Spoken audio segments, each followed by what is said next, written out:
Hello once again from the goddess temple, or the shed as some people might call it. At the bottom of the garden, the girls have been scratching about and doing their very best to supply me with fresh eggs every morning, which is very much appreciated. I'm taking a day out because it's the first day where it's not been raining for, it seems like, well, it's 2 weeks, and the garden and the ground and the chicken coop is a mud bath basically, so we're treading carefully. The sun came out this morning, and so I enjoyed my fresh eggs on the balcony in the sunshine for the first time, which was absolutely delightful. And I gave myself permission to follow the sun today, so I kept shifting my chair around as the sun moved across the sky as I read this book, actually, which I can recommend. So I am practicing what it says, and I am seriously getting on with the business of doing nothing, except, of course, I can't do nothing for long, it turns out. I actually got out of the garage the jet spray, hooked it up to the mains and the water, and I jet sprayed away the chicken shit from the patio below the balcony, because the girls like to come up and see me sometime, girls, and they do. And Jennifer, the red one, is extremely curious or naughty depending on which way you look at it, and when my back was turned, she appeared in the kitchen. Actually, I've got that on film, so I'll splice that in. But the sun has now gone in, and so I've gone in for a little rest to the goddess gazebo, and spontaneously decided to make this little video to give you the extremely good news that I'm a millionaire. Now, I have to qualify that, of course. What? Really, Phil? A millionaire? What? Pounds sterling? Well, no, actually, dollars Zimbabwe. $50 million, actually. So I am technically a Zimbabwean millionaire.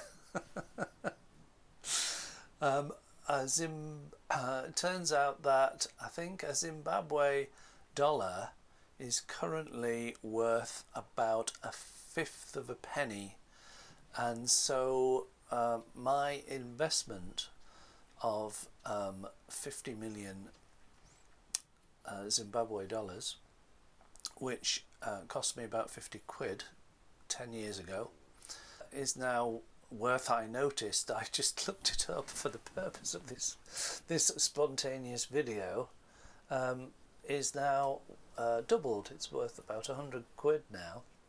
I'm also an Iraqi dinar millionaire. I think I've got 50 million. I honestly can't remember. Again, a very good friend of mine on Lanzarote persuaded me, and I think most of his friends, that the great currency reset was happening, and we would all be millionaires. Now, it sounds a little bit bizarre now, even as I speak about it. Did I really think that the world's currencies were going to be reset when the secret cabal controlled the world's economy? No, I didn't. And so, in a way, I suppose One way of looking at it is that if the price of friendship is monetized, it was worth 100 quid to to uh, to show willing, shall we say. But I have to confess that there is also that sense of are you feeling lucky? Not in a Clint Eastwood pistol pointing at you way. Are you feeling lucky, punk? But are you feeling lucky with the lottery? In this case, the lottery of a currency revaluation, allegedly. So we do participate, each of us in a way, in our own. We can't say it. Well, yes, it can say illusions. It doesn't mean that they're real. It means that the way we see things is not necessarily accords with evidential truth. I have enormous sort of sympathy for this position, and how on earth in the world now we've come to take it as swimming in fake news. How on earth, particularly with the social media maelstrom that we can all participate in, or perhaps choose not to, as this book implores us, resist the attention economy, go to your own gazebo, as I've done just now, turn off your Wi-Fi and internet, and do what I've just done, which is have a coffee and eat Christmas cake, which is still not past its best before date. That's my afternoon reset. Follow the sun and hang out in the gazebo at the bottom of the garden with Christmas cake and a coffee. I did say that there was a sort of, I must confess, a sort of excitement at buying what you might consider a lottery ticket. What if there was in fact a global currency reset? And when the British National Lottery was launched, I was dead against it in principle. Firstly, this is going to sound a little bit antiquated in a way, but why not? In my evangelical days, it was simply a no-no. It's gambling. If it wasn't for gambling now, I don't think there'd be any football teams solvent. So every football team seems to be sponsored by one of the betting companies, and certainly when you watch the highlights on YouTube, all the adverts are for the betting companies. But then it seems to me that because the chances, it's turned out this is a talk about the lottery, but it wasn't going in that direction when I started, but it is now. The chances of winning anything in a national lottery are so astronomically rare that the ratio 16,000 to 1? No, it's more than that. 160,000 to 1. 16 million to 1, perhaps. But it really, really is a big outside chance. And yet, many people, they regularly buy their lottery tickets. Good for them. It's entertainment. It's proportion of it, I don't know what proportion it is actually, goes to charities. I think the English lottery is actually operated by a Canadian company. How does that work? So the actual commercial profit from it is not seen by British company investors. It's anyway. That's by the by. And what's wrong with having a fling, a monetary fling, and if it brightens up your Saturday night, watching for the balls to drop? Why not? Confession time. I've got the app on my phone. I don't think I've got a balance on it at the moment, but yes, listeners, watchers, viewers, I'm hoisted by my own petard. I'm not putting my money where my mouth is, and I have had a dabble and won. so I have tasted something of what it is to play the balls, play the numbers. But what I suppose I have two reservations. I really want to withhold judgment. I'm absolutely clear that whenever, if I ever judge anybody else, it's like you might as well pull a trapdoor lever under your own feet, because it will just bite me on the bum straight away. Call it karma, whatever it is. It's guaranteed. If I judge, I will be judged for my mischievous misdoings. And there's that. I like the expression, when you point the finger, there's one finger pointing at the person you think's in the wrong, and there are three pointing back at you. That seems to be my experience. And of course Jesus says, was it, or I think it was Jesus says, judge not and you will not be judged. Stick to that. Keep your nose clean. Don't judge. It really it's a bit like building your sandcastle where you know the waves are going to come in and smash it down. It's just one of the certainties of life. So judge not and you will not be judged. But my misgivings, back to the lottery, my misgivings over the years have been twofold. If, shall we say, logically, the chances of winning are so remote. It's just, unless you're doing it for fun because you want to check the numbers on a Saturday night with a beer or a glass of wine or whatever, you know what I'm saying, and a pizza. That seems harmless to me. It's part of your Saturday evening's entertainment, and of course I've done that as well.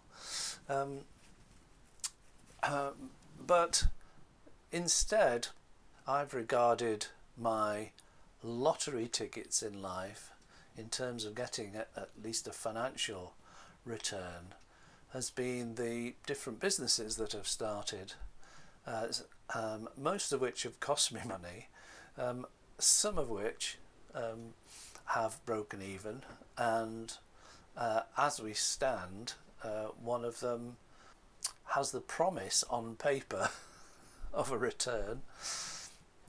And so at one time I had, shall we say, 3 irons in the fire, three different business propositions with, I was absolutely convinced, had legs, with a promise of financial return. So in a way I was backing 3 of my own horses, and that seems to be a more constructive, creative, stressful at times but enjoyable at times. At least you're backing yourself and not just chance. But the other aspect of the reservation that I personally have, again, it's really not intending to be judgmental. The reservation is the idea that this is not enough. That if only I had £100,000, £1 million, £100 million, somehow that would make me happy and life complete. And this is what is peddled to us, and I think all of us have seen the winners holding a larger than life cheque and the quote is usually something like, this is going to change our life. Well, not always for the better, it turns out. There are many stories, but that to me is not the point. It's what seems to me a false argument, a false premise, that somehow thisness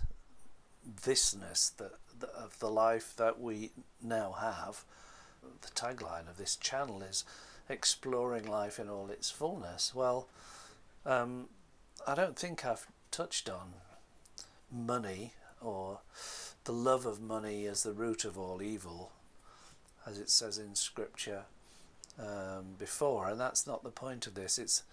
It's that we are persuaded or cajoled or hoodwinked is the word I'm looking for, into believing that somehow if we had more money and won the lottery, life would be wonderful. Problem solved. Well, I don't know what your inner life is like, but it doesn't matter which part of the world I'm in, whose house I am hen sitting or cat sitting or dog sitting, what the temperature is, whether the sun's in or out. I carry my thoughts, positive and negative, sort of like soft furnishings around with me. They go with me wherever I am. And just pinning your hopes or expectations, if you like, on a financial windfall to somehow fix your happiness. No, it's unfounded and misplaced in my book. I think it's been said by others, but as I've said recently, happiness is an inside job, not contingent on changing outer circumstances, even a lottery win or a currency reset. If you're seeking happiness through external contingencies, you're going to be disappointed, I think, because it seems that everybody who has tasted, for example, a lottery win, it can derail rather than further their pursuit of happiness. I think the pursuit of happiness, even enshrined in the American Constitution, is mistaken, misplaced, shall we say, misplaced. You don't find happiness by pursuing it. It comes upon you as a byproduct of meaningful work, meaningful relationships, and it sounds a bit twee in a way, and what you might call authentic living. And it seems to me, in my modest experience, that you can tell happy people because they live authentically, and the hallmarks of that, as I observe it, is contentment, not complacency, but contentment with what is. They've always got time for you, no matter how busy they are. And they seem to be unrushed, whether it be making a meal or picking the kids up from the football or checking flights for a holiday or whatever. There's an ease, isn't there? There's an unhurriedness. I suppose I've been fortunate in that in my recent dog sitting, cat sitting, hen sitting duties, I've been to different parts of the country, and lived in different sized towns and villages. And it has really sunk in to me that you can choose, well, you can choose where to live, but you can also choose how to live, and you can also choose which stories you live by. By that I mean, one story is that you will be happy when you win the lottery. Good luck with that. You'd have to live 16,000 lives, 16 million lives, to find out what it's like to win the lottery. Much better, I suggest, to do what you really love, possibly more than one thing that you really love, and who knows, happiness might come upon you when you are least expecting it. Well, it is Saturday. I'd better go and buy my lottery tickets and a pizza. See you later. But I also wanted to put a different spin on the numbers, of shifting the focus of the lottery of life being dependent, or we see it dependent on the luck of the draw, so to speak, as to the quality of life or the outcome, or the arrival of sudden happiness with a big check. And I want instead to place the emphasis on the fact that we've already won the lottery. And it's called life. Without sounding hopefully trite, the way I look at it is this very life we take for granted is winning the lottery. We are all winners, and we get to inhabit our winnings for 70 plus years if we're lucky. Just consider that according to scientists, paleontologists, carbon dated, I don't know, cosmologists, this universe, or this cosmos that we currently inhabit, there may be multiverses innumerable, but this one is 13.8 billion years old. And according to the second law of thermodynamics, it will run its course, entropy will maximize, and one of the outcomes is heat death, but the more likely outcome is cold death. In other words, everything that's jiggling about now comes to a standstill. There's no heat, and nothing will survive.